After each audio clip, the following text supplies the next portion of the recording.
नौकरी ढूंढना हो या फिर सही कर्मचारी को काम पर रखना, खासकर हॉस्पिटैलिटी इंडस्ट्री में, ये पूरा खेल भरोसे का है।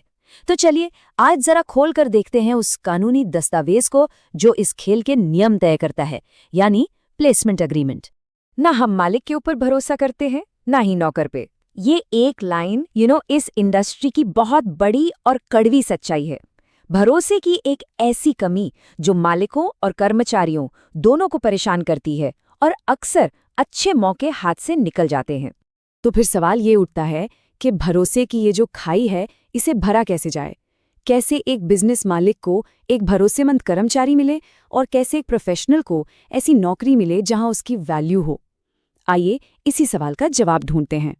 और जहां भरोसा कम होता है ना, वहां अक्सर एक तीसरे बंदे की एंट्री होती है। यहीं पर प्रोफेशनल कंसल्टेंसी का रोल शुरू होता है। ये एक तरह से प्रोफेशनल मैचमेकर का काम करती हैं, जो दोनों पार्टियों के लिए एक सेफ और भरोसेमंद माहौल बनाने में मदद करती हैं। तो चलिए एक रियल लाइफ एग्जाम्पल देखते हैं विनय वर्क्स कंसल्टेंसी का। इनका मकसद है टैलेंटेड प्रोफेशनल्स को सही मौकों से जोड़ना और बिजनेस ओनर्स को वेरीफाइड स्टाफ दिलाना। पर सवाल ये है कि ये पूरा मॉडल आखिर काम कैसे करता है? तो एक इंटरमीडियरी का मतलब एक बिचौलिए का काम ही यही है। वो दो पार्टियों के बीच आकर कुछ नियम तय करता है, एक फ्रेमवर्क देता है ताकि दोनों तरफ से बात पक्की रहे और समझौते का पालन हो। तो आखिर इस डील की शर्तें क्या हैं? सबसे पहले चलिए मालिकों के पॉइंट ऑफ व्यू से देखते हैं।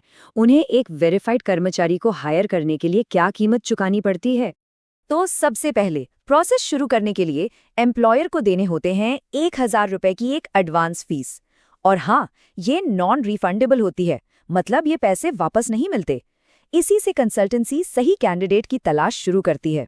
और फिर जब कैंडिडेट ज्वाइन कर लेता है, तब मालिक को उसकी 1 महीने की ग्रॉस सैलरी का 18% सर्विस फीस के तौर पर देना होता है। अब इसका मतलब क्या हुआ? इसका मतलब ये कि कंसल्टेंसी की कमाई सीधी सीधे प्लेसमेंट के सक्सेस पर डिपेंड करती है, तो उनका इंटरेस्ट भी सही जगह पर रहता है। अब मालिकों को एक तरह का सेफ्टी नेट भी मिलता है। मान लीजिए कोई कैंडिडेट 30 दिनों के अंदर नौकरी छोड़ देता है या उसे निकालना पड़ता है, तो कंसल्टेंसी बिना कोई एक्स्ट्रा चार्ज लिए एक नया कैंडिडेट ढूंढ कर देगी। ये उनके इन्वेस्टमेंट को काफी हद तक सिक्योर बनाता है। तो ये तो हुई मालिक की बात। अब देखते हैं कि एक प्रोफेशनल, मतलब जो नौकरी ढूंढ रहा है, उसके लिए क्या शर्तें हैं। उसे एक सिक्योर जॉब पाने के लिए क्या करना पड़ता है? प्रोफेशनल्स को भी इस सर्विस अग्रीमेंट का हिस्सा बनने के लिए एक बार 1,000 रुपए की अग्रीमेंट फीस देनी पड़ती है। ये भी नॉन रिफंडेबल है और ये एक तरह से दिखाता है कि कैंडिडेट भी इस पूरे प्रोसेस को लेकर सीरियस है। तो भाई 1,000 रुपए के बदले में कैंडिडेट को मिलता क्या है? दो बहुत ही जरूरी चीजें। एक तो 1 साल की जॉब गारंटी और दूसरा प्रॉपर लीगल डॉक्यूमेंटेशन। ये उन्हें वो जॉब सिक्योरिटी देता है जो इस इंडस्ट्री में मिलना अक्सर मुश्किल होता है। तो अगर हम दोनों साइड्स को एक साथ रखकर देखें तो तस्वीर एकदम क्लियर हो जाती है। मालिकों के लिए 1,000 रुपये एडवांस और 18% सर्विस फीस, जिसके बदले में 30 दिन की रिप्लेसमेंट गारंटी मिलती है। और प्रोफेशनल्स के लिए 1,000 रुपये की एग्रीमेंट फीस, जिसके बदले में 1 साल की नौकरी और लीगल सिक्योरिटी मिलती है। ये मॉडल दोनों के लिए एक बैलेंस बनाने की कोशिश करता है। चलिए अब आते हैं सबसे जरूरी हिस्से पर, जिसे कहते हैं फाइन प्रिंट पढ़ना। मतलब इस अग्रीमेंट की वो बारीकियां जहां अक्सर लोग ध्यान नहीं देते। यहां समझना बहुत जरूरी है कि आपकी जिम्मेदारियां क्या हैं और कंसल्टेंट की लिमिट्स क्या हैं। देखिए, एक बात गांठ बांधने वाली है। फाइनल वेरिफिकेशन की जिम्मेदारी दोनों पार्टियों की खुद की है। मतलब बिजनेस ओनर्स को कैंडिडेट का बैकग्राउंड और आईडी खुद वेरीफाई करना होगा, और वैसे ही कैंडिडेट को भी वर्कप्लेस की सेफ्टी और माहौल खुद ही परखना होगा। कंसल्टेंट सिर्फ मिलाता है, पूरी जांच की गारंटी नहीं लेता। जीरो लायबिलिटी, ये 2 शब्द शायद इस पूरे अग्रीमेंट का सबसे जरूरी हिस्सा हैं। इसका सीधा सा मतलब ये है कि एक बार हायरिंग हो गई तो उसके बाद कंसल्टेंट की कोई कानूनी जिम्मेदारी नहीं बचती। मतलब कल को कर्मचारी के बर्ताव या काम में कोई भी दिक्कत आती है तो कंसल्टेंट उसके लिए जिम्मेदार नहीं होगा। ये एक बहुत बड़ा पॉइंट है जिसे दोनों पक्षों को अच्छे से समझ लेना चाहिए। और हाँ, एक और बहुत कड़ा नियम है।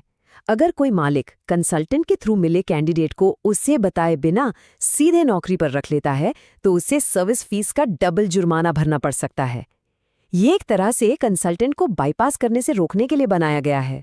तो ठीक है, अब जब हम सारे नियम कानून जान चुके हैं तो फाइनल सवाल पर आते हैं। क्या ये मॉडल सच में फायदों और जिम्मेदारियों का एक सही बैलेंस बनाता है?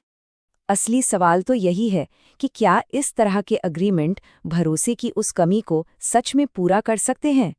क्या सिर्फ एक कागज पर साइन कर देना ही भरोसे की नई बुनियाद बन सकता है? आखिर में ये पूरा मामला एक ट्रेड ऑफ पर आकर टिक जाता है। एक तरफ वादा है एक सिक्योर कनेक्शन और जॉब सिक्योरिटी का, लेकिन दूसरी तरफ हकीकत ये है कि फाइनल वेरिफिकेशन तो खुद ही करना है और बिचौलिए की जिम्मेदारी लिमिटेड है। तो हर किसी को ये सोचना है कि ये सौदा उनके लिए सही है या नहीं। तो क्या ये प्रोफेशनल इंटरमीडिएरीज हायरिंग का भविष्य है या फिर ये बस नियमों का एक नया जंजाल है जिसे हमें समझना पड़ेगा? इसका जवाब तो शायद वक्त ही देगा। लेकिन हाँ, एक बात तो पक्की है, इस तेज रफ्तार इंडस्ट्री में इस तरह के मॉडल्स की समझ रखना किसी को भी, चाहे वो एम्प्लॉयर हो या एम्प्लॉय, बाकियों से एक कदम आगे जरूर रखता है। इस इंडस्ट्री में सही जानकारी होना ही सबसे बड़ा एडवांटेज है। अच्छे मौके अक्सर लिमिटेड होते हैं, तो सही कनेक्शन और सही जानकारी की कीमत बहुत ज़्यादा है। अगर आपको ये पूरी बातचीत काम की लगी हो तो इसे अपने दोस्तों और कलीग्स के साथ ज़रूर शेयर करें जो इस इंडस्ट्री में हैं, क्योंकि ज्ञान बांटने से ही बढ़ता है और सही मौका किसी के हाथ से निकलना नहीं चाहिए।